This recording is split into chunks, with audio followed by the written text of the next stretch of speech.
Hello everyone, আসসালামু আলাইকুম। আরেকটি নতুন ব্লগ দেখার আমন্ত্রণ জানাচ্ছি আপনাদের সবাইকে। সকাল থেকেই ব্লগটি শুরু করলাম।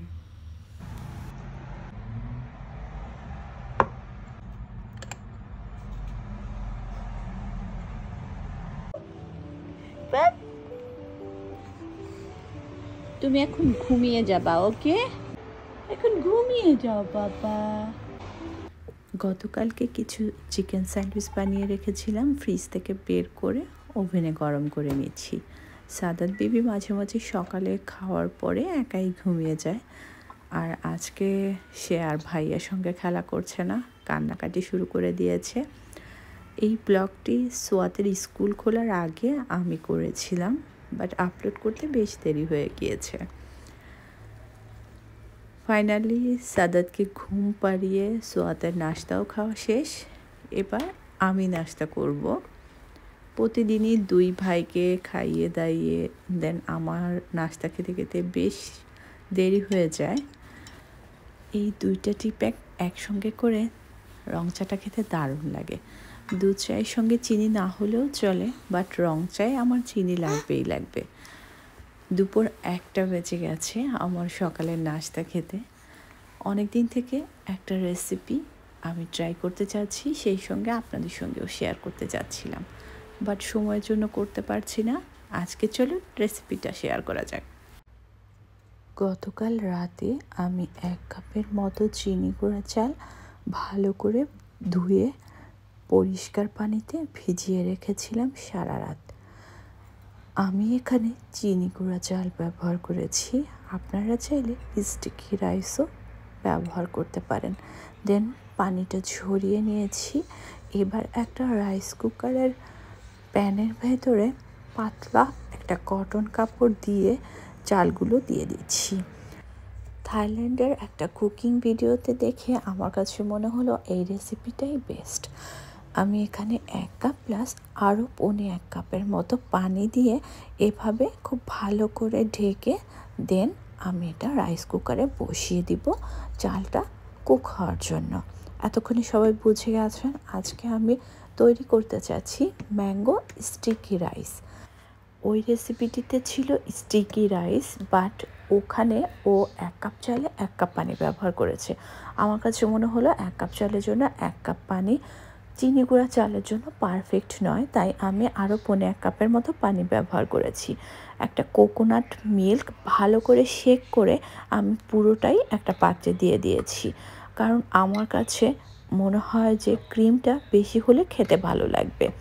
দেন আমি দিয়ে দিলাম 1/2 কাপ চিনি এবং সামান্য লবণ। আপনারা চাইলে চিনির পরিমাণটা আরও বেশি নিতে পারেন। এখানে টোটালে 400 ml কোকোনাট মিল্ক। চিনিটা গুলে যাওয়ার পরে একটা বলক আসা পর্যন্ত ওয়েট করব। অন্য একটা বাটিতে আমি 1 চামচের মতো কর্নফ্লাওয়ার পানিতে একটু গুলে নিলাম, আর এদিকে বলক চলে এসেছে। এবার আমি চুলার আগুনটা বন্ধ করে দিব। রাইস কুকার থেকে ভাতটা আমি বের করে নিয়েছি, একদম গরম অবস্থাতে একটা বাটিতে ঢেলে নিতে হবে। দেন এই গরম ভাতটাতে একদম গরম কোকোনাট মিল্কটা দিয়ে দিতে হবে। আমি অর্ধেকটা দিয়ে দিয়েছি। খুব ভালো করে মিক্স করে ঢাকনা দিয়ে ঢেকে রাখবো 40 থেকে 50 মিনিটের জন্য। এদিকে আমি যে কর্নফ্লাওয়ারটা গুলে রেখেছিলাম সেটা বাকি কোকোনাট মিল্কে দিয়ে ঠিক এরকম ঘন হওয়ার আগ পর্যন্ত একটু কুক করে নিয়েছি। ঠান্ডা হলে এটা আরও ঘন হয়ে যাবে। 10 মিনিট পরে আমি একটু রাইসটা উল্টে পাল্টে তারপরে আরও 40 মিনিটের জন্য ঢেকে রাখবো।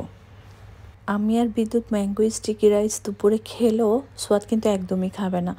তো আমি এখানে একটু ভাতের চাল, 2 রকমের ডাল, পেঁয়াজ কুচি, রসুন কুচি, আদা রসুনের পেস্ট, খুব সামান্য পরিমাণ গরম মশলা, কাঁচামরিচ, লবণ, সামান্য একটু জিরা আর ধনিয়ার গুঁড়ো দিয়ে তেল দিয়ে ভালো করে মেখে দেন আমি এখানে দিয়ে দিচ্ছি গতকালকে রান্না করা খাসির মাংস।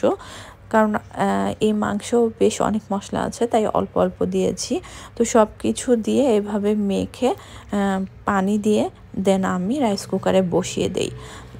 যখন খিচুড়িটা হয়ে যাবে তখন জাস্ট একটু উল্টে পাল্টে আবার কিছুক্ষণের জন্য আমি রাইস কুকারটা অন রেখে তারপরে বন্ধ করে দিই। আর এভাবে আমি প্রায় মাংস থাকলে খিচুড়ি রান্না করি। বাংলাদেশের মতো আমাদের এখানে আসলে সামার টাইমে অ্যাভেলেবেল ম্যাঙ্গো পাওয়া যায় না।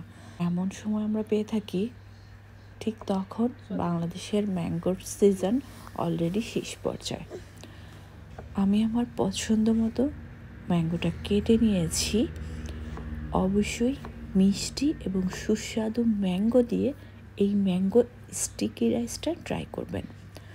এই হচ্ছে আমার স্টিকি রাইস। এবার খুব সুন্দর করে সার্ভ করে আপনাদেরকে দেখাচ্ছি। ছোট্ট একটা বাটিতে কিছুটা স্টিকি রাইস নিয়ে নিয়েছি, দেন একটা প্লেটে রাইসটা ঠিক এভাবে ঢেলে নিচ্ছি। দেন আমার পছন্দ মতো কেটে নেওয়া ম্যাঙ্গোটা ঠিক এভাবে একটু সাজিয়ে গুছিয়ে প্লেটে সার্ভ করছি। আর উপর থেকে দিয়ে দিব কোকোনাট মিল্কের যেই ক্রিমটা তৈরি করেছি, বেশ অনেকটা দিব। থাইল্যান্ডে ওরা ভাজা মুগ ডালটা ব্যবহার করে, আমি দিয়ে দিচ্ছি ভাজা দিল। আরও কিছুটা কোকোনাট ক্রিম।